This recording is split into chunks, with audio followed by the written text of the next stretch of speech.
Secure feel করছি না আমাদের টিমটা ভারতে গিয়ে বিশ্বকাপ খেলুক। বিশ্বকাপের মঞ্চে নামার আগেই কি বড় বিপদে বাংলাদেশ ক্রিকেট? নিরাপত্তার কারণে ভারতে খেলতে না যাওয়ার সিদ্ধান্ত জানিয়ে দিয়েছে বিসিবি। কিন্তু আইসিসি যদি ভেন্যু না বদলায় তাহলে কি হবে? পয়েন্ট হারানো নাকি বিশ্বকাপ থেকেই ছিটকে যাওয়া? ইতিহাস বলছে এমন পরিস্থিতিতে কঠিন সিদ্ধান্ত নিতে পিছপা হয়নি আইসিসি। বাংলাদেশের দাবি না মানলে আইসিসির সামনে কি কি ভয়ঙ্কর বিকল্প খোলা আছে, চলুন জেনে নিই বিস্তারিত।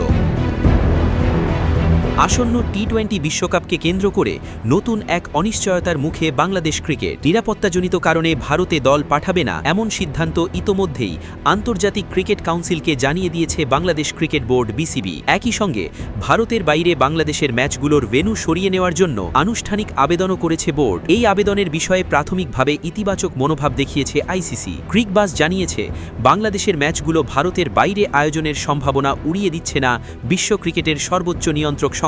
তবে এখানেই শেষ নয়, এখনো কোনো আনুষ্ঠানিক সিদ্ধান্ত হয়নি, আর যতক্ষণ না সিদ্ধান্ত আসছে ততক্ষণ পরিস্থিতি পুরোপুরি অনিশ্চিত। এই অনিশ্চয়তার মধ্যেই সামনে আসছে বড় প্রশ্ন, আইসিসি যদি বাংলাদেশের দাবি মেনে না নেয় তাহলে তাদের সামনে কি কি বিকল্প খোলা আছে। প্রথম এবং সবচেয়ে আলোচিত বিকল্পটি হল ওয়াক ওভার বা পয়েন্ট হারানো, অর্থাৎ যদি বাংলাদেশ ভারতে যেতে অস্বীকৃতি জানায় এবং আইসিসি ভেন্যু পরিবর্তন না করে তাহলে নির্ধারিত ম্যাচগুলোতে বাংলাদেশ খেলতে না নামলে প্রতিপক্ষ দলগুলো স্বয়ংক্রিয়ভাবে 2 পয়েন্ট পাবে। এতে বাংলাদেশের গ্রুপ পর্ব কার্যত শেষ হয়ে যেতে পারে ম্যাচ না খেলেই। ক্রিকেট ইতিহাসে এমন ঘটনা নতুন নয়। 1996 বিশ্বকাপে নিরাপত্তার কারণে অস্ট্রেলিয়া ও ওয়েস্ট ইন্ডিজ শ্রীলঙ্কায় খেলতে যায়নি। নিয়ম অনুযায়ী 2 ম্যাচেই স্বাগতিক শ্রীলঙ্কা পূর্ণ পয়েন্ট পেয়েছিল। একইভাবে 2003 বিশ্বকাপে ইংল্যান্ড জিম্বাবুয়েতে না যাওয়ায় ম্যাচ পরিত্যক্ত হয় এবং জিম্বাবুয়ে পায় পূর্ণ পয়েন্ট। এমনকি কেনিয়ার বিপক্ষে ম্যাচ না খেলায় নিউজিল্যান্ডকে ওয়াক ওভার দিতে হয়েছিল। অর্থাৎ ইতিহাস বলছে নিরাপত্তার যুক্তি থাকলেও আইসিসি নিয়ম ভাঙে না। ফলে এই বিকল্প বাস্তবায়িত হলে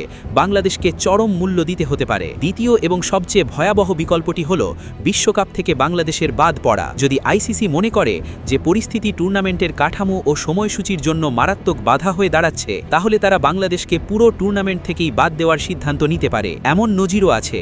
2016 অনূর্ধ্ব 19 বিশ্বকাপে নিরাপত্তার কারণে অস্ট্রেলিয়া বাংলাদেশে খেলতে আসেনি। ফলাফল হিসেবে অস্ট্রেলিয়াকে বাদ দিয়ে বাছাই পর্বের রানার্স আপ আয়ারল্যান্ডকে টুর্নামেন্টে অন্তর্ভুক্ত করা হয়েছিল।